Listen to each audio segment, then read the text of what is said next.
15 अगस्त आने वाला है और हम सभी झंडा लेकर इसे मज़े से मनाएंगे।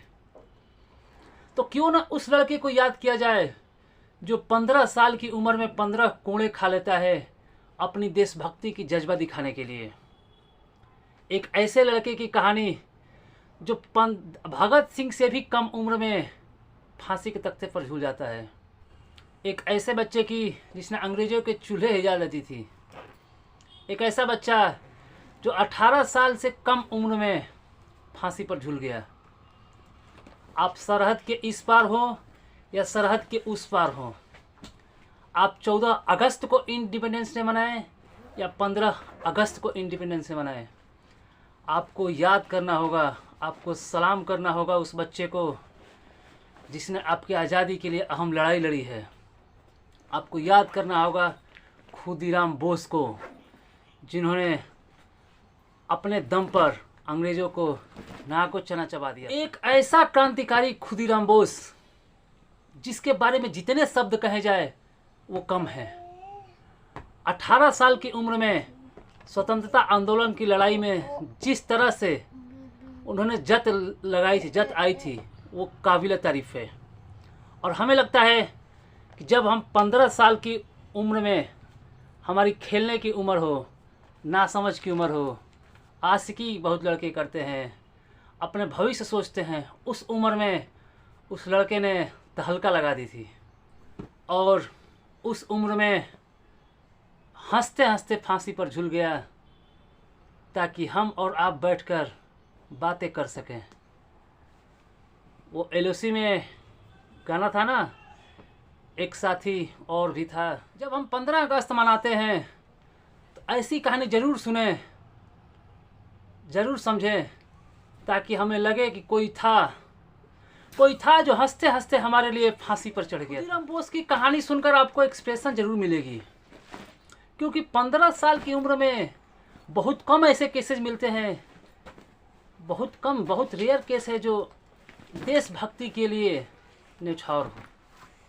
और खुदीराम बोस की कहानी में आपको ये सब सुनने को मिलेगा। खुदीराम बोस का जन्म जो है पश्चिम बंगाल के मेघनीपुर जिला में 3 दिसंबर 1889 को होता है। उनके पिता का नाम त्रिलोकी पुरी बोस और लक्ष्मी प्रिया जी इनकी माता का नाम था।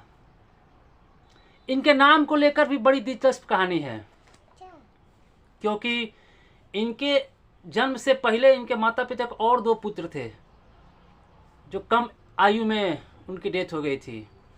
तो इनको लेकर कुछ टोटका हुआ था, जैसे किसी को चावल देकर खरीद लिए थे अपने बेटे को इन्होंने।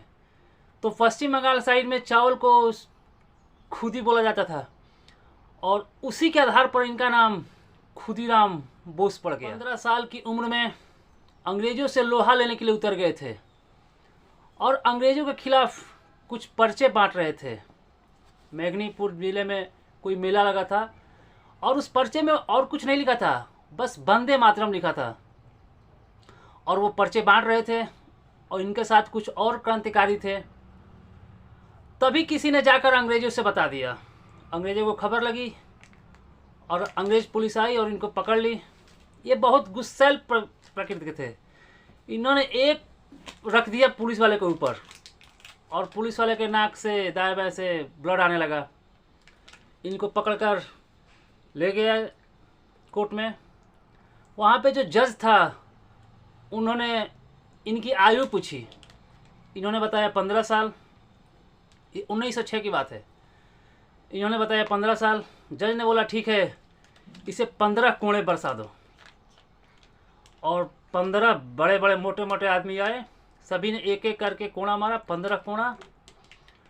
समझ लिए उस समय 15 साल की एज में 15 कोड़े। हम लोग स्कूल में 1-2 स्टिक मिल जाता था तो कितना चोट होता था। और तभी इन्होंने ठान लिया कि जज तुम्हें तो बेटा छोड़ेंगे नहीं, तुमने हमें मारा तो मारा और अंग्रेज़ों को तो बाद में देखेंगे, लेकिन तुमने हमारी देशभक्ति भावना को ठेस पहुंचाई है। और तभी इन्होंने मन में बना लिया कि इसको छोड़ेंगे नहीं। और इन्होंने एक करके एक बहुत सारे हमले भी किए अपने कुछ साथियों के साथ मिलकर।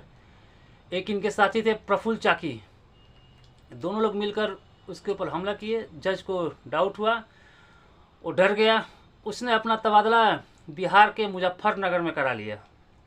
बिहार के मुजफ्फरपुर। खुदीराम बोस और प्रफुल्ल साहब ये दोनों भी बिहार के मुजफ्फरपुर पहुंच जाते हैं और लगातार कोशिश करते रहते हैं, असफल हो जाते हैं। फिर 30 अप्रैल 1908 को ये लोग बम मार देते हैं और धमाका होता है। बाद में पता चलता है कि पूर्वी गेट पे धमाका हुआ है, उसमें जज आया ही नहीं था और ये लोग भाग जाते हैं। भागते भागते पुलिस इनकी पीछा करती रहती है, ये लोग भागते भागते दोनों बिछड़ जाते हैं। और उस समय जब महंगाई कितनी थी तब इन लोगों के ऊपर 5000 का इनाम रखा गया था। मई 1908 को खुदीराम बोस किसी रेलवे स्टेशन के पास आराम कर रहे थे, तभी कहीं से इनको खबर मिलती है कि धमाके में जज की माँ और उसकी बेटी मर गई है। और तभी इनके मुंह से निकल जाता है, अरे गोली मारी है। और ये बात बगल में बैठे किसी अंग्रेज पुलिस को सुनाई देता है और वो आके इनको पकड़ लेता है। और इनकी हुलिया देखने से उसको पता चलता है कि शायद ये वही हो सकता है जिसके ऊपर इनाम रखा गया है। और इनकी तलाशी ली जाती है, इनके पास कारतूस मिलते हैं। 30 कारतूस के पास में इनके पास कारतूस मिला था, रिवॉल्वर मिली थी, कुछ 30 रुपया ऐसे कुछ मिला था। और इनको पकड़ के मुजफ्फरपुर कोर्ट में सब ले जाते हैं। कोर्ट में पेशी होती है। पेशी के दौरान इन्होंने देखा कि प्रफुल्ल साहब की भी डेथ बॉडी वहाँ पे पड़ी थी। इन्होंने ही उसकी पुष्टि की, शिनाख्त की कि हाँ ये प्रफुल्ल साहब जी है। वैसे प्रफुल्ल साहब खुद को गोली मार ली थी क्योंकि वो नहीं चाहते थे कि अंग्रेज़ों के हाथे हम मरें, और वो अपने आप को गोली उन्होंने मार ली। उम्र में ये जवान हंसते हंसते फांसी पर चढ़ गया और तब से लेकर आज तक और आगे भी उनका नाम हमारे विचारों में जिंदा रहेगा। वंदे मातरम।